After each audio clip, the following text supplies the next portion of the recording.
Welcome to an upload of Steel Talk and Iron Responses. Peace and Black Power, people. This is your brother, Herman Smalls, linking up again with the good brother Knowledge the God. We're here on Edgecombe as this has become the regular location, Sugar Hill. And you got a treat that will be, I think, something you'll be very interested in seeing related to fitness, hydration, martial arts, how to modify, adjust your program, how to even fit a program to your personality type. There's so many aspects to finding success along the path of health and wellness that a lot of times people would have a lot higher degree of success if they really considered the kind of mindset that they needed to really get into a program and stay in a program until you get its benefits. Because now, listen to that. Get into a program and stay into a program until you get its benefits. The first phase, most people do real well.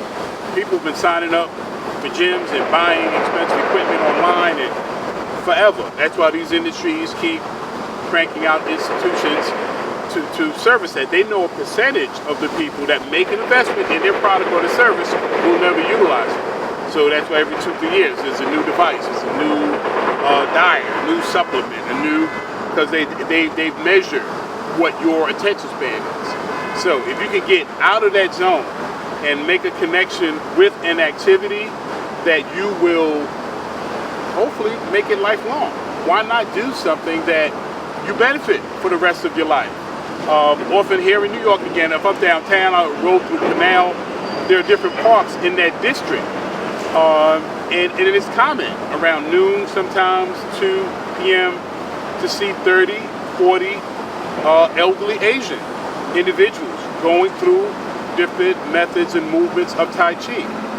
And it's just such a tranquil and unifying. And all of them are probably strangers, but that has become the place that so many of that community chose to come. So it's an informal class, and I've seen it several times that my business movements will put me down their canal, and most of you know, I roll through New York on bike, and I'll zip through, and if my schedule permits, I will just plant for a moment and just in appreciation for a group. And these folks are generally in their 70s and 80s easily, because that's another part of this path that you want to be mindful of. Whatever path you're on, why not look up a decade or two of somebody else who's on that path and see how they doing? Because if you're doing something that doesn't have longevity, or if it has longevity, still find somebody who's been doing it longer, because the path changes a little. An older body requires more maintenance, more assessing. It's so interesting, the cycles of human life. We all are familiar with the adolescent changes from adolescent to adult. You know, the changing of the voice, facial body hair, and the body is growing at incredible rates. So we know about that adjustment, but there's another adjustment there's two, and I dealt with this on the other show. There are two possible paths for that adjustment. But the normal course is there will be adjustment in how a person has to deal with their body related to movement, related to health even. A lot of times in the 40s and 50s, if you are going to have some episodic condition like a life-changing disease like cancer, or if your diabetes that may have been partially genetic, but I don't buy the genetic thing. I really think it's directly related to diet and other activities. But that kicks in, or some other condition. So you want to know how to navigate the path based on what you have to deal with. So if someone else has dealt with it or avoided dealing with it, you want to lend an ear to an individual like that. So these next few moments, just the mindset. Before you sign up at any gym, get any piece of equipment, even start an exercise program, what is your goal? What are you trying to achieve? Be clear. And I say clear, specific. Oh, I want to lose weight. Okay, which is a great overall goal, but if you break that up even, you want to burn and lose fat. Now, you don't want to lose muscle tissue. They both can pose weight. So if we deal with the power of words, and so you're giving a general command to the universe and to your psyche that can confuse the body. So be specific in your edict to yourself. It's just self-conversation. I want to burn fat. I want to tone my body. I want to increase my flexibility. The clearer your communication on that goal, your path is clear. And so when you get on it and you see changes that you can really measure, like your clothing fitting different, like going down 2, 3, 4 pant sizes, getting into a jacket that before you barely could even get an arm and a sleeve in. All of these things will begin to tell you, like, whoa, those changes I made are giving me necessary results. So again, the mindset, have your goal, know what you want to do, and then choose something that fits you, that fits possibly your personality. In that some don't consider that your physical activity is an extension in many respects of your personality. If you're just a very kind of social, like being up in the mix kind of person, you're going to generally move towards classes. Probably different classes, probably a big Zumba person, or you might be in a really good spin class because you like to work out in a level of camaraderie. Nothing wrong with that. That fits your personality. Then you need to find something that fits that. Some of you are more solitary in your personality type. You like doing things you can do alone. A yoga movement. Some of you may want to hike. You might want to cycle.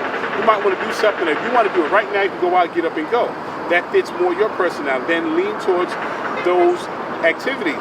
Some of you are very competitive. That's just type A, straight up. Just like, why am I mixing it up? You're probably typical New Yorker. You just flow and roll, and you may want a more hands-on contact type thing, maybe martial arts.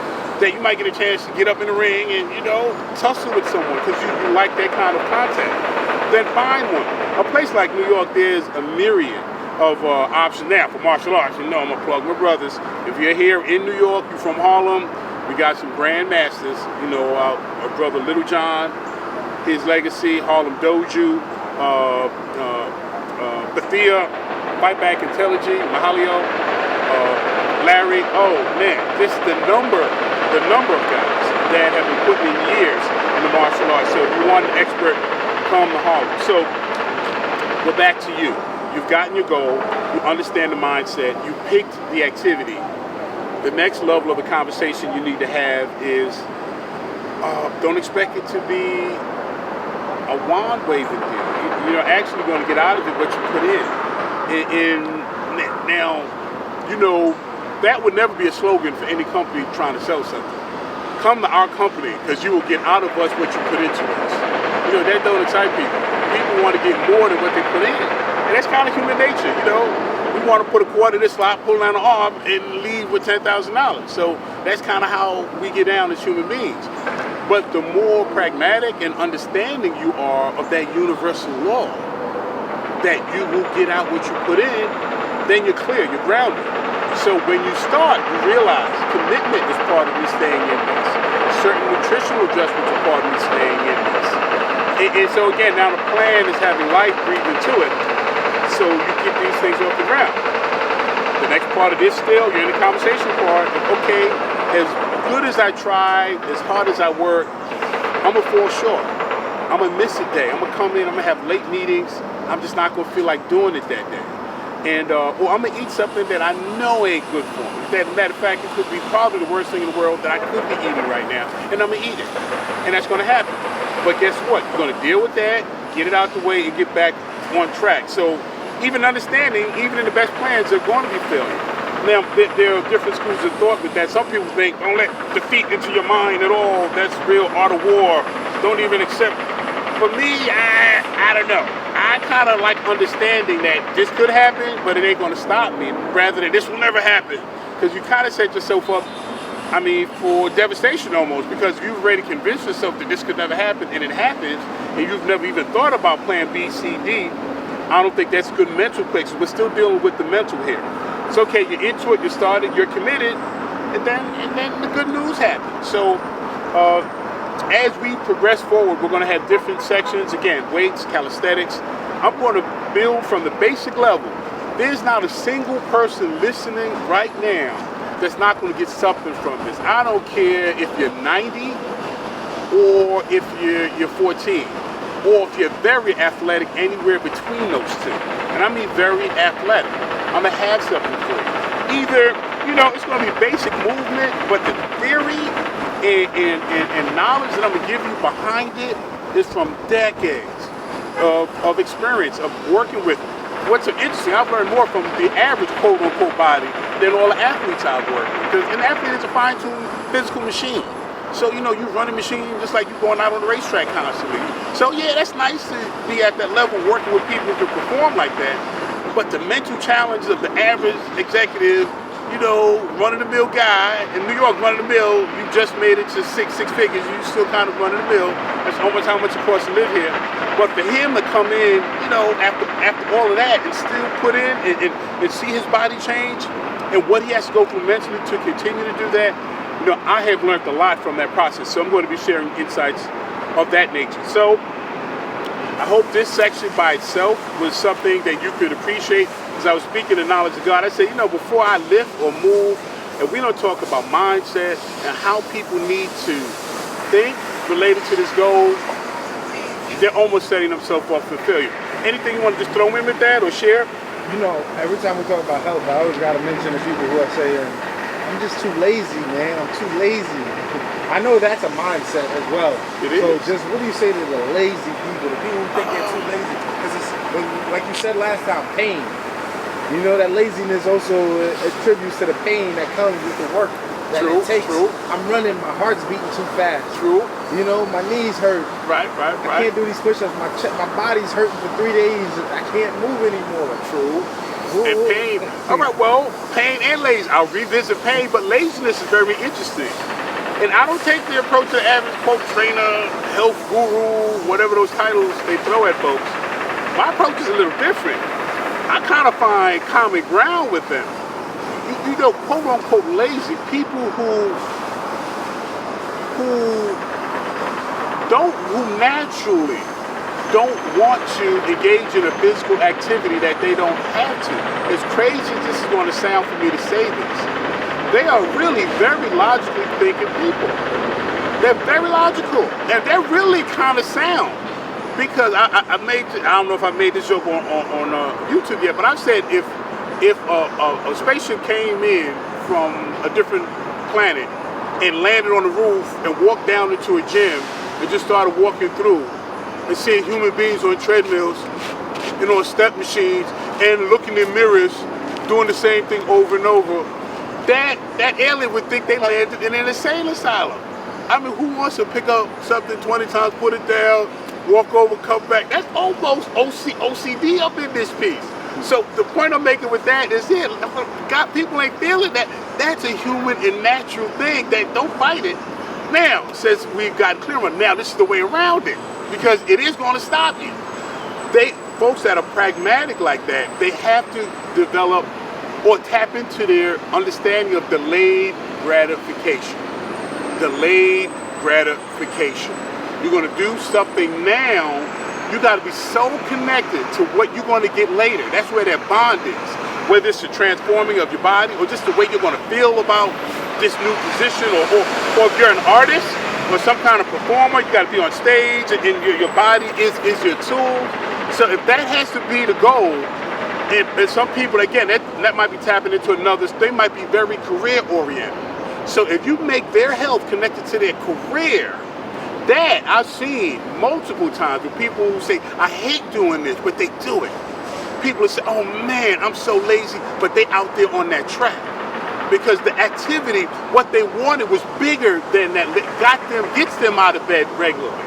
Now, if you don't get that kind of connection, that laziness that's a big warm fuzzy blanket, man, with a cup of milk and cookies. It is there for you. Laziness, it takes no effort to be lazy. So it's always going to have a full bin of folks who have been there.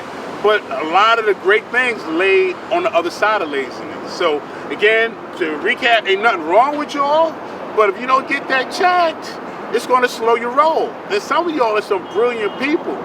There's some people who will even tell you to your face, man, you the best at this, but you lazy as F. And they'll tell you because they see your brilliance, but they also see the obstacle to your brilliance. So guys, you don't want lazy to be on your resume. Understand it, get around it, and when you swimming in the dough like that, or when you at your goal, they dive back into it. But right now, especially if these are your grind years, no, get on your grind. Listening to you earlier, you mentioned, athletes, they're already superior in that being athletic and always working out and running their whole lives.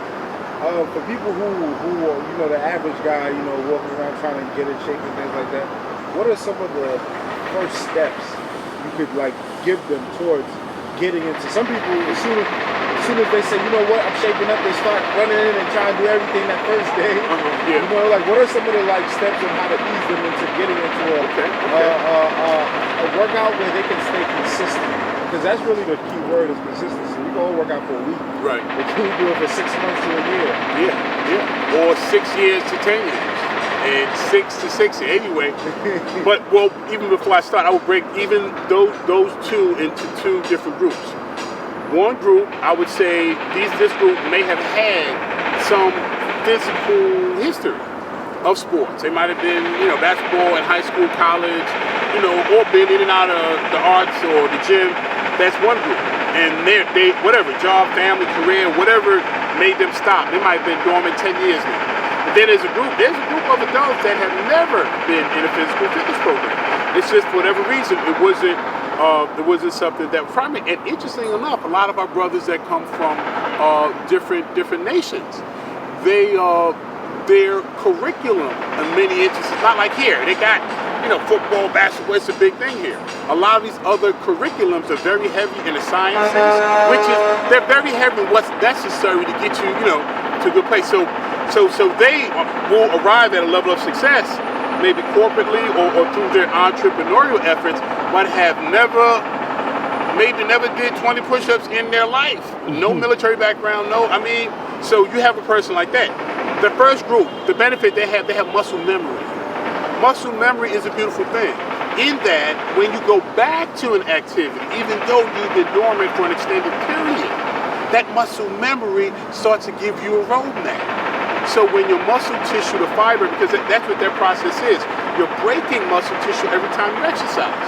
And when you rest, that microscopic tear you cause bonds. What happens in the next workout? You rip it again. What happens in the next rest? It bonds. So rip bond. Over the weeks and months, microscopically, that muscle is beginning to grow. Or if you're doing cardiovascular, that muscle is starting to expand and getting leaner and tighter. So with that process in mind, you want to always make sure that you're giving your body the things that it needs, and that you will constantly be pulled down the path of health. It doesn't have to be something that is done overnight. It has to be a process that folks will adapt to. Now, was that helpful? Yeah, definitely. What I was really going to was exercises. What are some of the exercises to get into so they don't overwork or things like that? I think the first thing to get into, and for so many reasons, calisthenics. Okay. Now, for folks who don't know, a calisthenic is an exercise utilizing your own body weight and gravity. Nothing else required. Pure calisthenics, nothing else required. But a pull-up is a calisthenic because it's your own body weight of gravity, but you're pulling up on an apparatus. A pure calisthenic is something like push-up, you in the earth. There are certain squat. The whole movement of Tai Chi is a slow movement calisthenic because what are they doing? They're moving their body weight over gravity. So a pure one, that I would start with that. Let a person commit to, I'm gonna do 4 sets of 10 push-ups.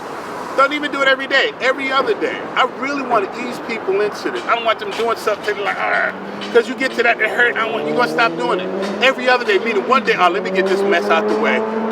Wake up and I don't got to do it today, thank goodness. The next day, so now you got an adjustment period. So 4 sets of 10, that ain't a lot. 4 sets of 10. Then when you want to make it 4 sets of 12, 4 sets of 15. Now that's for the upper body. Some ab work, especially for men. For men, this is our Achilles heel. This is the most dormant part of our bodies. If we're not engaged in some kind of physical activity, the stomach area, you're going to walk on your legs, you're going to carry stuff, you're going to open stuff. So these muscles are going to get some level, especially for us who sit at a desk or drive for a living.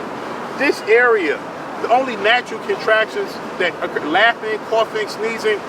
Who's going to laugh, cough, and sneeze regularly enough to have a six-pack? I hope you're not, because then you go to hospital for laughing, coughing, and sneezing.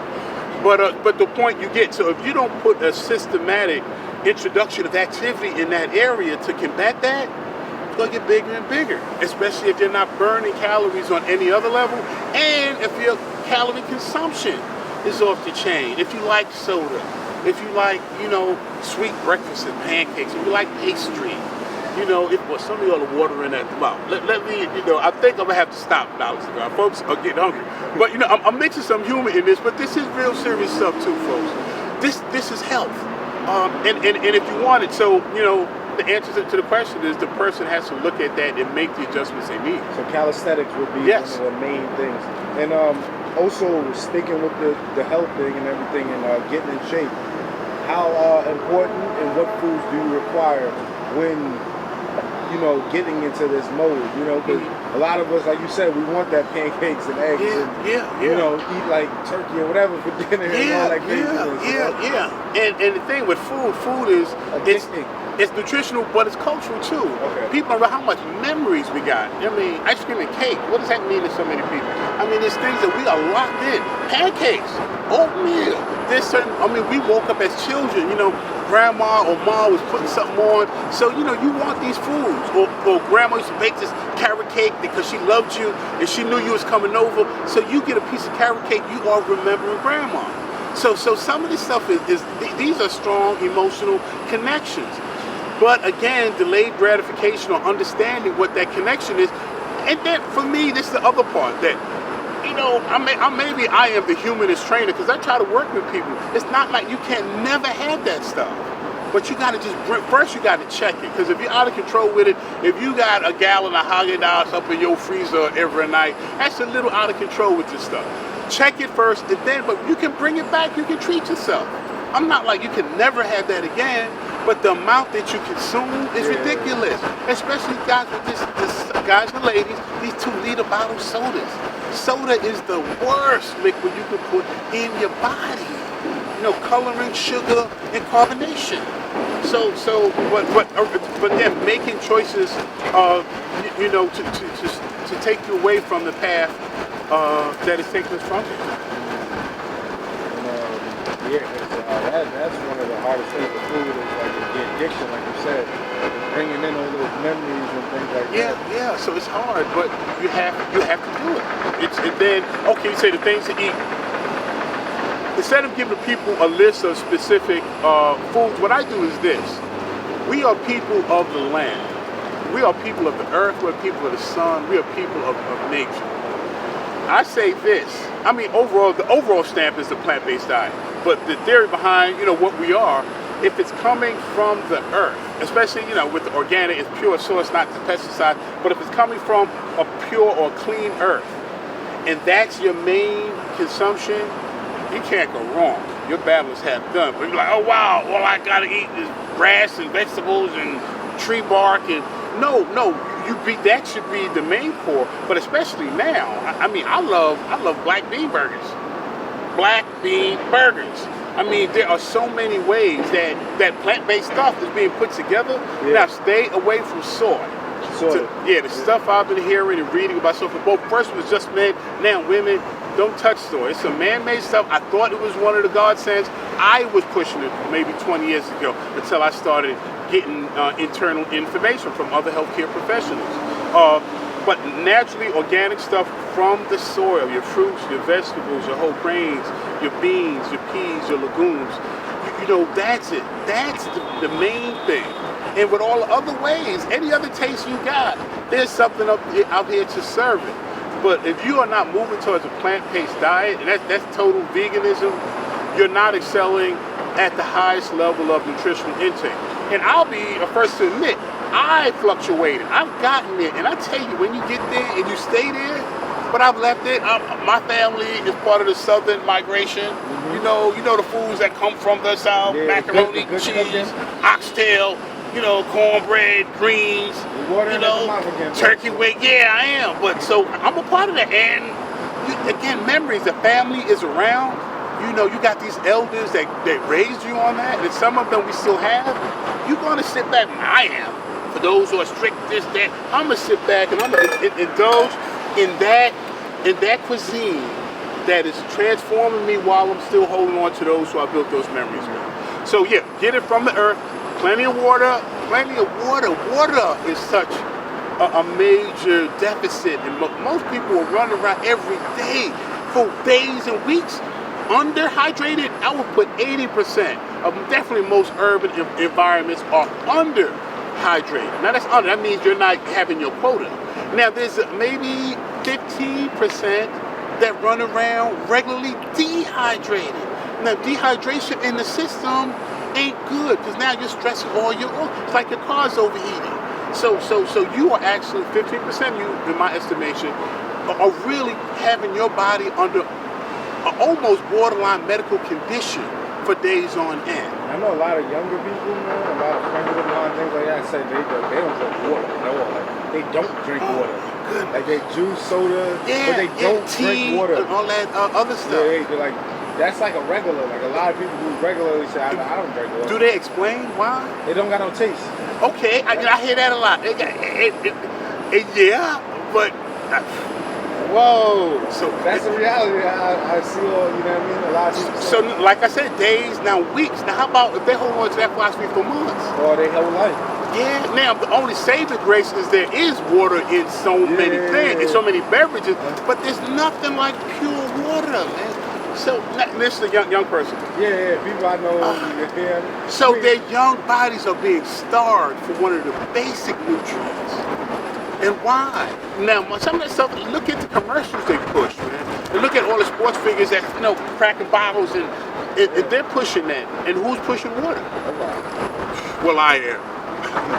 Man, well, are you speaking to them? Are you kind of? Oh yeah, no. I say I don't know how you guys don't drink water. Like that's crazy to me. Like, you know what I'm saying? I got friends that don't only eat like foods that are processed type foods, like you know things that go in the fridge or the freezer, or you know things that basically they don't cook.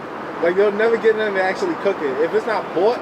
Or like, you know, from like, you know, I know people who live their life like that. Do they know better? You know, you can tell them, but this is their lifestyle. No. I mean, now see, because some people know better and just want to do what they want. I mean, I would expect them to because they hang around people like me and people who talk about these things all the time. So they just hear it and they just be like, you know, yeah, I hear you, you know.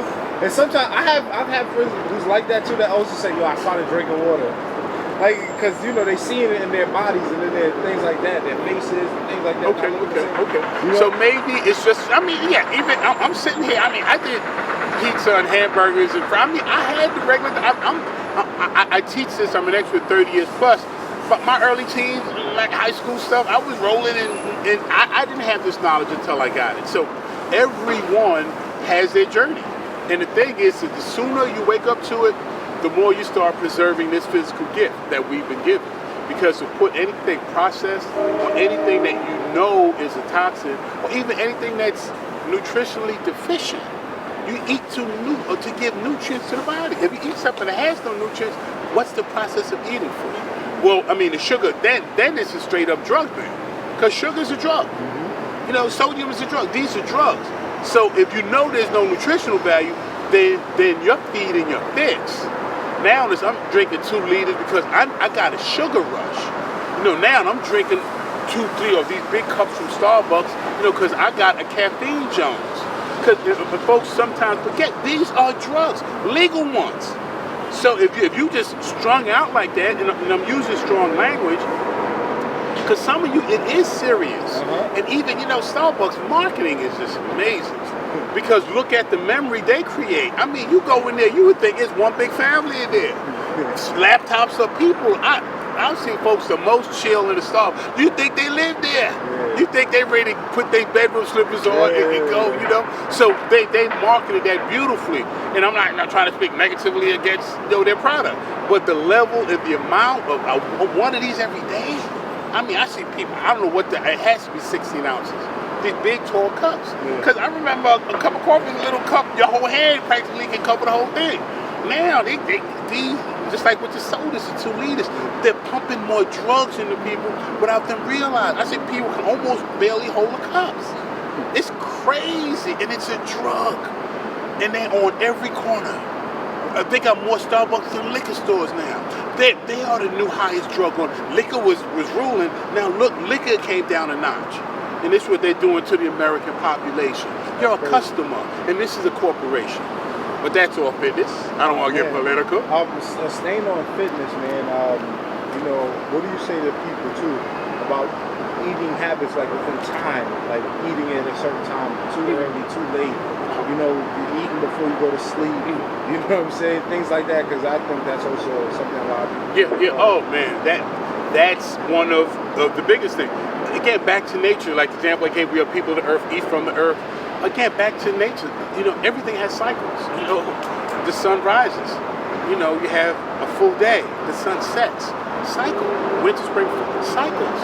The digestive tract has a cycle, and it has to process food and break it down so you can assimilate it and send it to the places it needs to go. So if you disrupt its natural rhythm, you disrupt that process.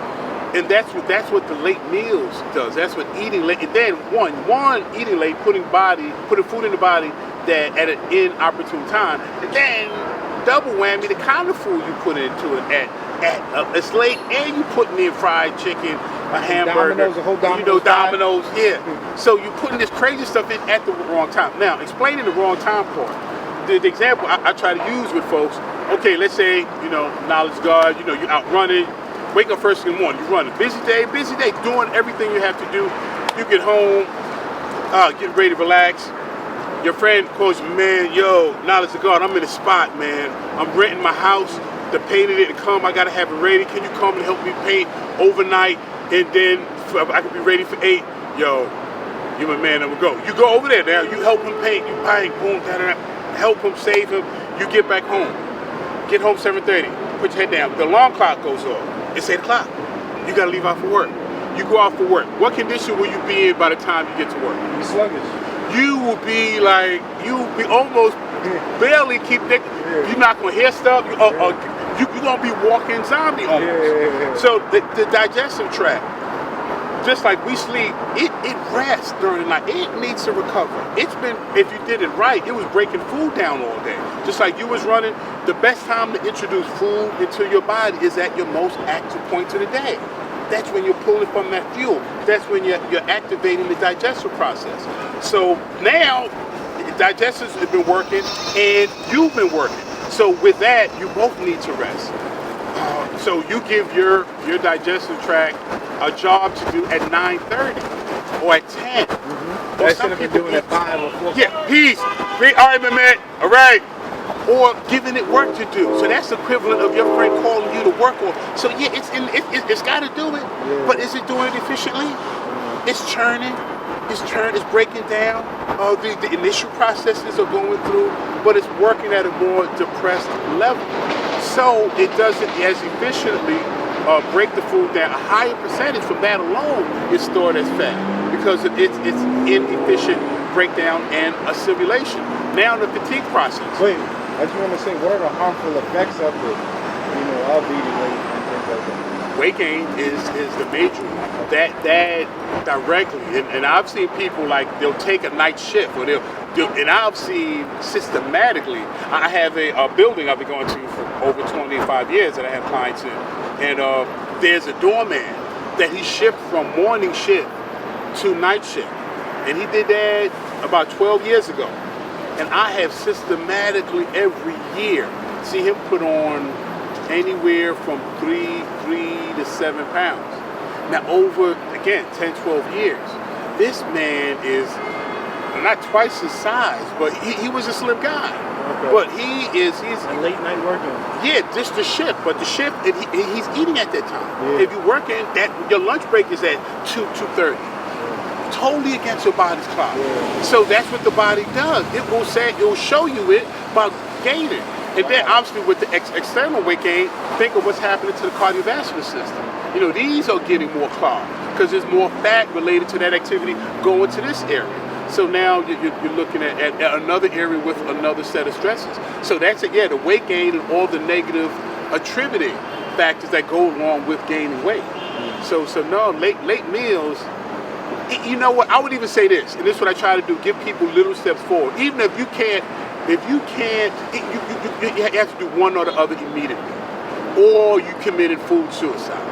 And I know that's another strong term, but people got to understand, if you're eating something that's killing you and you know it's killing you, if you put a gun in your head, you know you pull a trigger, it's going to, and you pull, so that's suicide, right? Then why isn't it suicide when you're eating something you know is killing you, but you keep doing it? So for those, yeah, if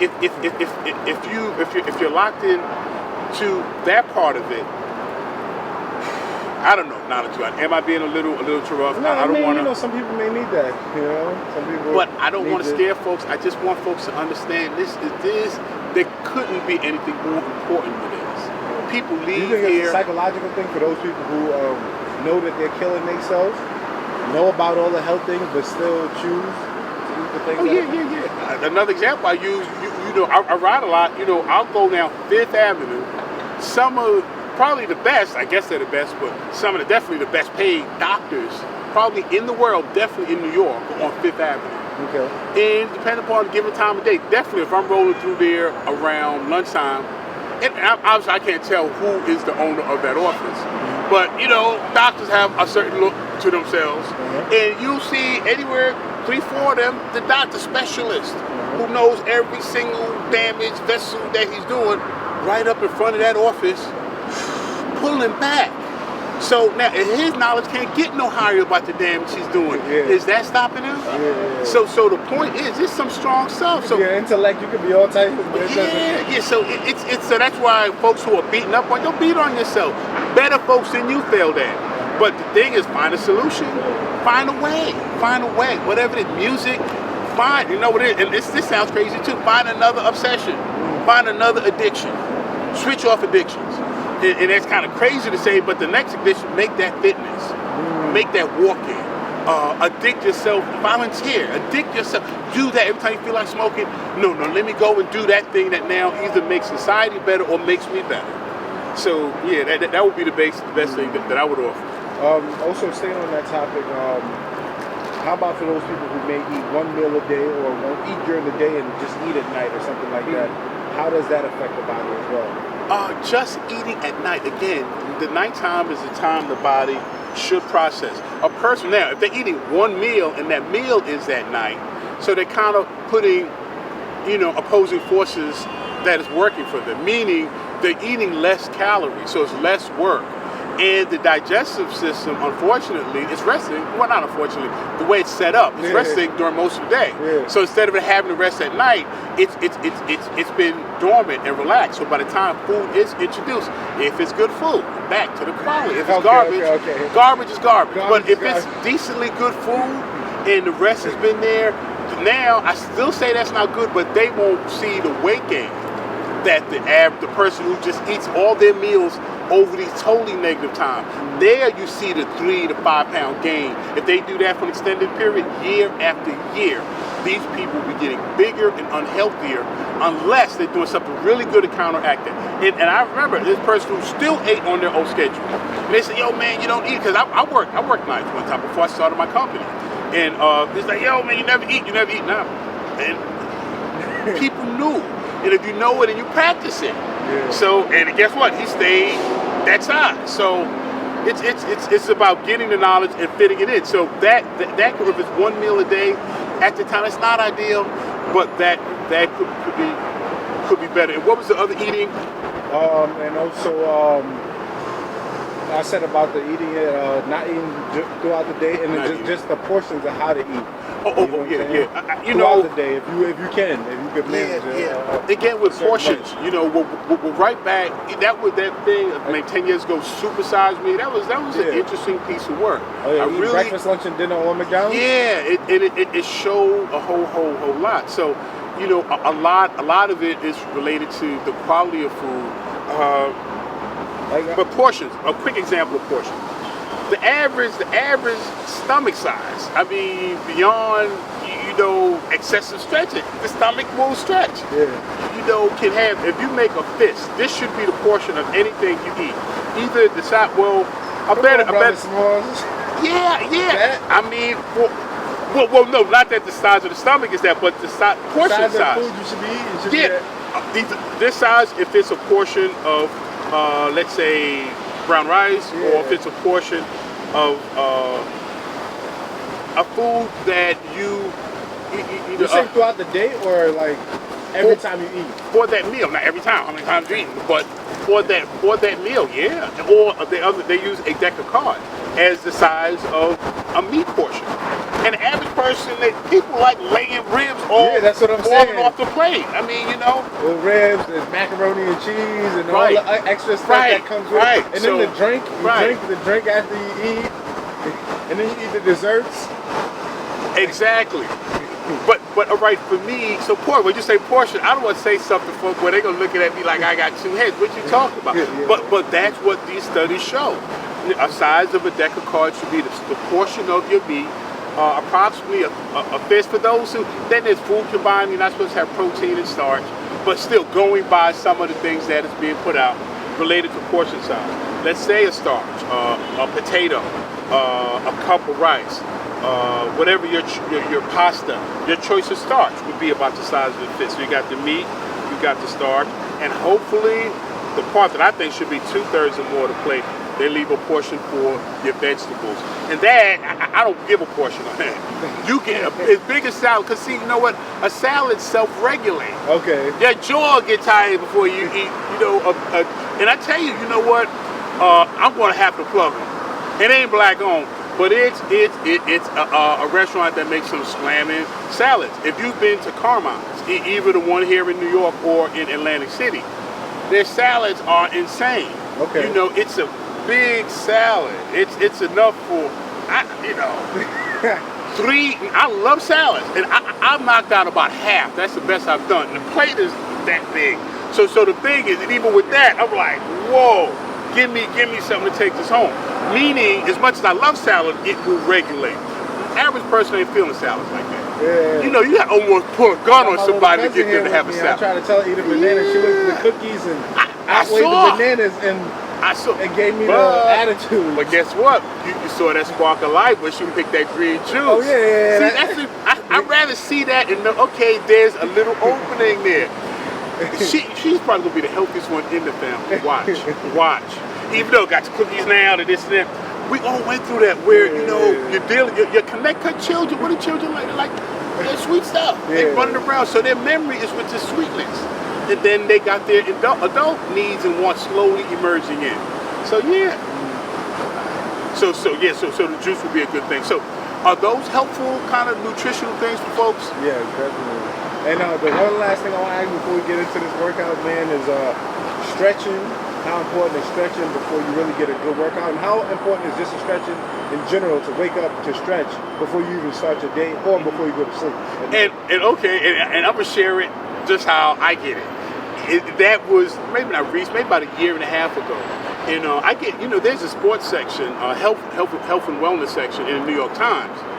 That's off the chain. They got some really good writers there, and that was one of the topics that was covered. Whether stretching is even needed before activity. Okay. Or should activity, and they presented two good cases. But then for me, I go old school. I've been 3 decades of stretching and preparing the body for activity. I ain't seen it hurt me yet. Okay. But could I be even further than I am now? So I just want to give both sides. So my school of thought, and from my decades of practice, I find it to be of benefit. Now, before you get right to stretching, this is the mistake folks make. You don't want to go right to stretching. If in any ideal setting, you do want to move the body a little first, engage even for 5 minutes, some level of activity. Just again, stimulate circulation, or sending signals to the body. Okay, I'm gonna be ready to be pulling on you. Because especially you just waking up, that leg could have been dormant for that last hour, 45 minutes of you being in that position. Now again, depending on the person's condition, then a lot of folks want to get and just start pulling or get right down on the floor. You may even be able to get away with it a lot of times because the body will adjust. until one time, whatever the conditions, you could be a little cooler. Then you realize that sometimes the temperature regulates depending upon automatic thermostats. One condition, you do something and pop. So I'd rather folks not engage in an activity that might have that kind of hazard coming down. So for my 5 minutes, even if I have clients walk in place, if they do high marches with their knees coming over their waistline and arms going up, and just high marching for a quick 2-3 minutes, and then we'll go into some mild preparatory stretches. Because there's two sets. There's a preparatory, preparing for activity, and then there's a cool down stretch. Because especially if you're working with weights, after working with weights, the natural kind of memory of that muscle is to contract. That's all you've been doing, is making it contract systematically. So you think just because you stop, it's going to stop pulling towards contraction. So stretching after the workout, it gives you the benefit of the work and the development, like I mentioned earlier, the rip bond, but you can now soothe it and keep your range and keep your movement, because you want strength and power, but you want agility. You want endurance. You don't want to be one-dimensional in your physical development. So light activity, stretching before, good exercise program, whatever it is, remember the personality types, whatever you've chosen, get into it. It's the arts, it's the weights, it's that spinning, in that pool, it's that track, whatever it is, engage it. But come back, stretch, cool down, all of those sciences will be a benefit if you follow those processes. You'll be able to do this stuff for the rest of your life. This won't be a fad for you. What's the argument that you heard against stretching? Because I've never heard of an argument against stretching that made sense to you, where you said, okay, this is interesting, or something you've never really... It dealt with endorphins. Part of it I knew already, in a sense that, especially this article dealt with morning stretches. Okay. When you sleep, those first moments, especially that's why you see people that stretch, because their bodies are still flushed with those endorphins from sleep. Okay. Now, the thing with that is hey, how you doing? That is a natural, sedative and painkiller. Uh-huh. So their theory was like, if you begin to engage your activity sooner, while you have that little buffer, that most folks would stay with their program, most folks would do it more regularly, as opposed to spending your time with the stretch, which everybody is teaching, which I teach. You get that going, and many folks, it was a barrier. If I could just get right on my treadmill, I would do it. But if I got stretch, I got this, I'll do it tomorrow. And tomorrow becomes next week, next month.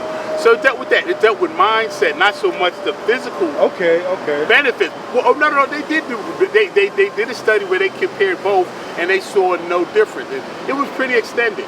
Wow. I think for about a 5 to 6 years is a pretty extended study to monitor. Because remember, activity, you can watch that and measure that really close. You can have all the things you need, so you don't need years necessarily, especially in the biomechanics. Okay. So they said, guys, you're wasting your time. You don't need to do that more. You don't do this because of the time it takes to do something that you don't need.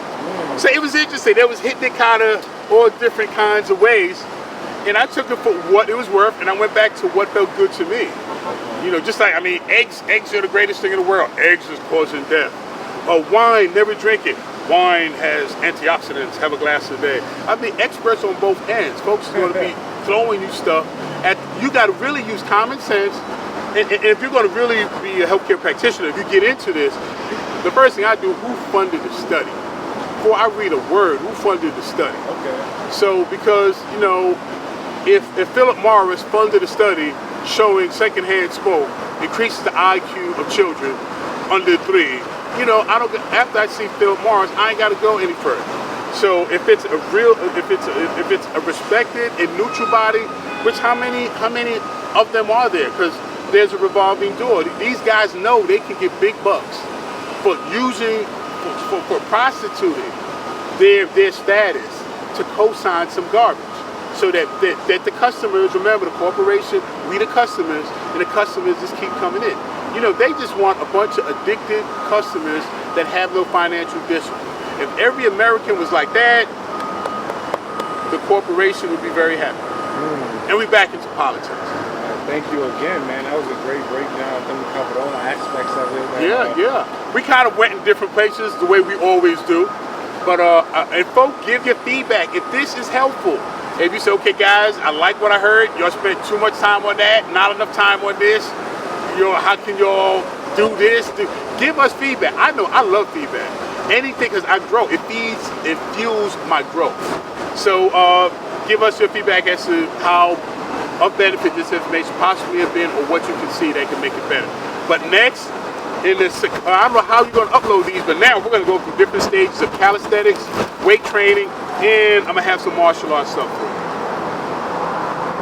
As promised, I'm going to have a series of exercises that can be done from 19 to 90. Actually, probably 15 to 90.